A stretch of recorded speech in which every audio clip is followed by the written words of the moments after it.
I'm in a particularly good mood this morning because yesterday I finished watching something completely amazing. But before I talk about that, I actually have a low and high in active kindness. Let's see, my low is the fact that the weather did get cold and very snowy. Seriously, I tried to make my active kindness being to shovel my parents' driveway yesterday, but it's that sort of snow ice combination where you try and shovel it when really all you're doing is literally only scratching the surface. You can't move it at all unless you have a snow plow or whatever. It's unbelievable. And traffic was bad. Oh, yesterday was not a very good day. But, I still got to spend the evening with my mom and my dad. And for our final Friday before Lent starts, we had tacos for dinner with cornbread. Yes. I'll talk about that momentarily. And for my act of kindness, I helped try and set the table. I helped try and... Well, my mom was being kind of stubborn, so she didn't really want anyone to help her. But I did try and, help her, get stuff done. I at least set the table, though. So I did that. The point is I'm trying, ladies and gentlemen. Good morning and happy Saturday, everyone. So before I get into top of today's show, I got to talk about the awesome dinner I had last night. It's a mom food. I've talked about it before. My mom's tacos and cornbread. And yes, I said this before, she uses the old El Paso stuff with cooking down ground beef, whatever. But honestly, that's the food I grew up with. And honestly, it's one of the reasons why I'm very, very, very particular about having Mexican food. Because I can trust what my mom makes. Not for nothing, but there's a reason why I brought my lunch to school. I can assure you of that. But, tacos with salsa and sour cream, shredded cheese, onions, tomatoes, lettuce. Oh, it was wonderful. With soft tacos. And, man, I really stink at piling on a taco because, I always overfill mine. I stink at doing that. I really do try and be better. I don't know. I need help with that. Assistance, please. But, yeah, it was a wonderful dinner. And, you gotta have cornbread, which I love my mom's cornbread. It's awesome. And honestly, I know that most people don't consider, seriously, tacos and cornbread are a great combination. At least I feel they are. Plus, here's the thing. We use flour tortillas, not corn tortillas. So, in a way, getting your cornbread is like getting your corn tortilla. Sort of. I think it kind of works. And all in all, it was great. Had a wonderful evening. And yeah, for a final Friday that we can have meat before Lent starts, it was pretty good. I was actually kind of worried too because don't get me wrong, I love having garlic pizza and chicken wings from Pick Pizza. But if we had gotten garlic pizza, I'm like, just give me all the wings. I will just eat all the wings. I gotta take advantage with what's left, Although, if my parents had ordered pizza and it was sausage, peppers, and onions, that would have been fine too. I would have had a little bit of both. But now you know what my plan B was. So, there you go.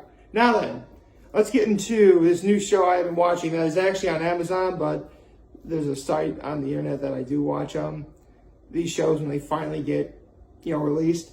And this show is called The Legend of Vox Machina.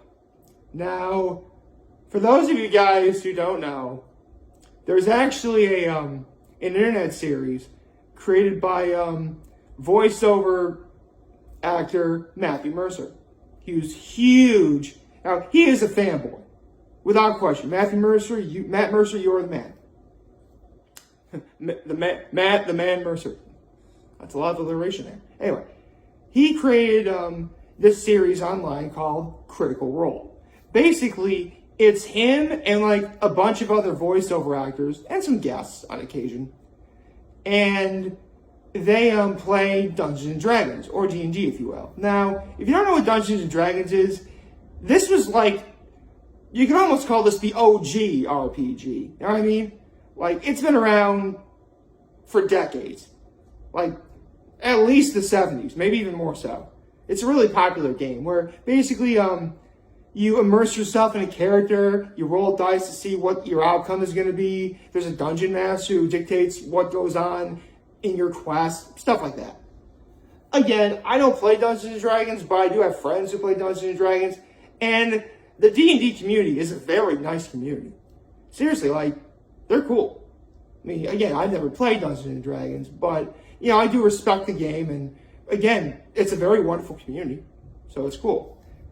So, Critical Role actually became so popular that Amazon decided to turn that into an animated series based on the quest that, you know, these voiceover actors have made, and they've called themselves the group Vox Machina.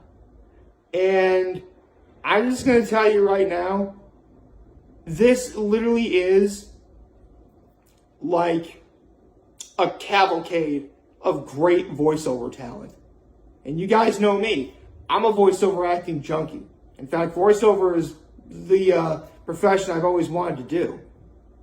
So I can tell you, every single main character who plays a character on this show is, every single voiceover actor who plays a character, every voiceover actor who plays a main character on this show, because there's 7 main characters, they are legit. Like, too legit to quit. That's how good they are. Like, I have seen every single one of these voiceover actors do a different character in other shows at least once. In fact, I actually have them right in front of me. Plus, I can also go off the main characters as well.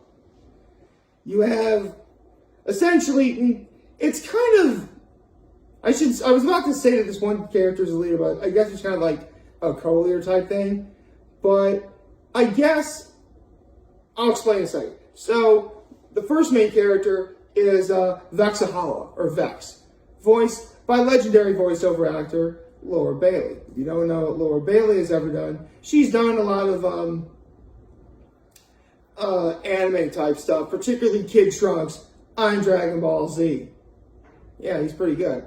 He's also been what else has he been? I'm looking this up right now. She's been in a bunch of video games. She's been in Fruits Basket, Full Metal Alchemist, as a Lust in Full Metal Alchemist, and Full Metal Alchemist Brotherhood. You know, I just mentioned she's Kid Trunks. She's awesome. She's wonderful. Now, the other person who I would say is kind of the leader is a guy named Taliesin Jeff, who plays Percy, who has like a gun, who's like a really cool gun. It's amazing. Then you have one I've known for a very long time, Ashley Johnson as Pike. She's a gnome and a cleric. And Ashley Johnson, like, you gotta go a long way to find out when she started, because she was Gretchen on Recess. She's also one of the definitive voices of Gwen on Ben 10. She's Tara on Teen Titans. So, yeah, she's awesome. Let's see. You have Vex's brother, Vaxeldon, or Vax, voiced by Liam O'Brien, who I personally know him as Gaara from Naruto. So, yeah, he's awesome. Then you have Marcia Ray as Caliph. She's like half elf, half druid, and she's awesome. She's actually the voiceover actor that I know the least about, other than I know that she's been in like a whole bunch of video games and stuff. I'm looking up other stuff she might have been in that I would have known. She's been in a few live action things, but nothing that I would know or see. But from what I've heard, Marisha Ray, she's awesome. Love her performances, Caliph.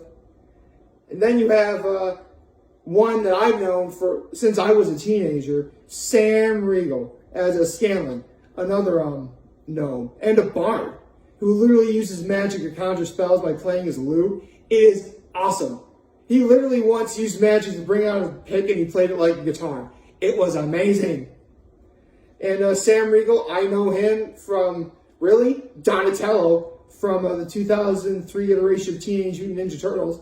and Commander Veal on Doran Logon. Don't worry, Sam Riegel, I know you. You're cool.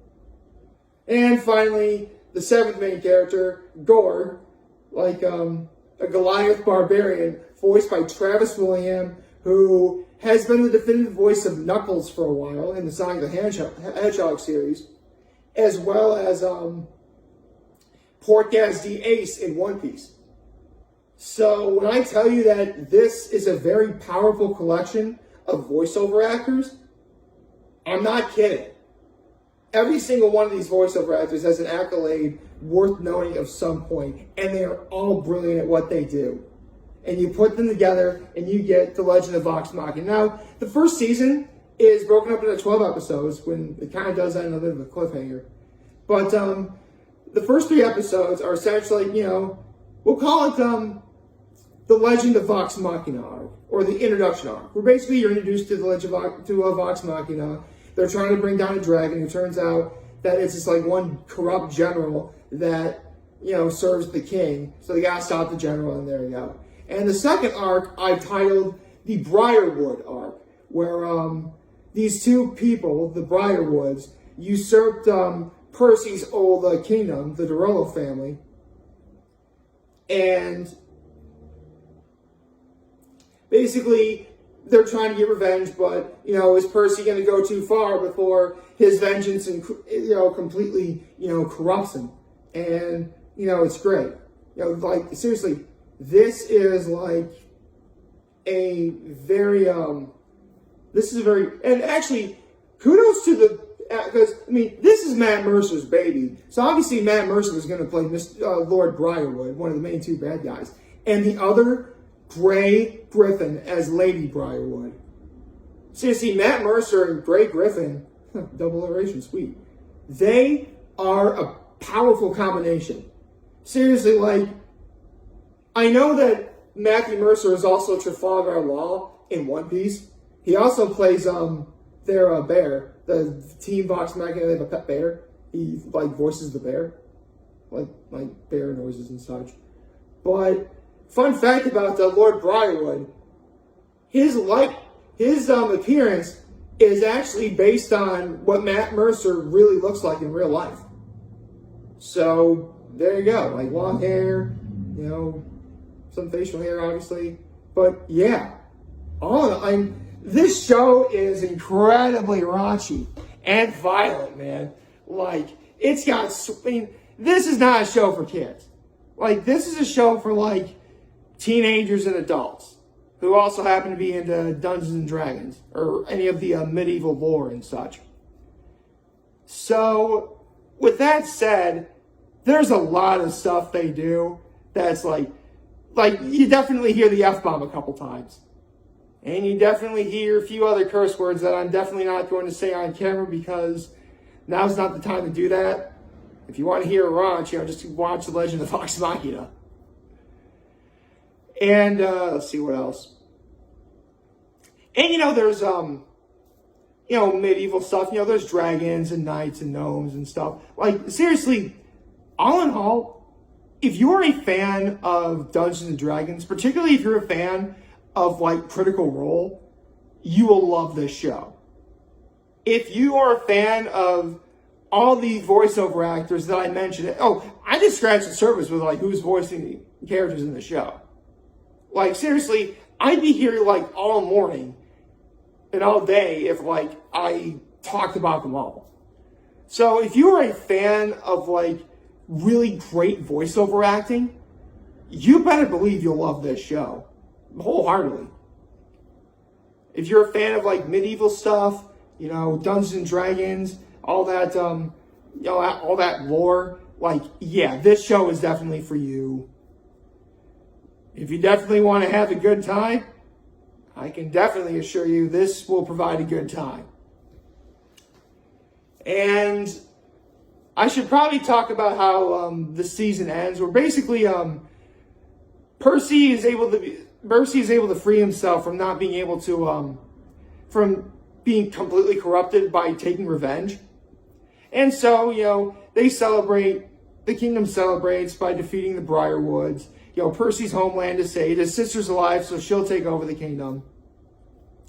And now the, Vox Machina, gets back home after clearing their names. Oh, I forgot to tell you, at the beginning of the Briarwood Ark, the Briarwoods, sort of framed them for acting like crazy when they really were crazy. They were trying to stop the Briarwoods from going whatever they were doing, whatever. Basically, the Briarwoods' plan was, to resurrect this one person called the Whispered One, because it turns out that Lord Briarwood is a vampire. I forgot to mention that. Lord Briarwood is a vampire. And Lady Briarwood is trying to summon the Whispered One to somehow bring him back to, normal or something. And they make, a ziggurat, and, there's sacrifices, and, zombies, summoning of the undead. This show is harsh, man. This is a really, this show is not for the faint of heart. If you're someone of weak constitutions, I can't in good conscience recommend this show. But if you're a fan of, everything else I just mentioned, I highly recommend you give this a watch. You'll love it. All I can say is to Matthew Mercer, Laura Bailey, Taliesin Jaff, Ashley Johnson, Liam O'Brien, Marisha Ray, Sam Riegel, Travis William. Did I miss anyone? I'm looking down the list below. Well, I think I never. But if you guys are watching this, on the very slim chance you are, thank you for doing what you do, not just for the show, but just for voiceover acting in general. And, right, I should talk about how season 1 ends. Because, Vax,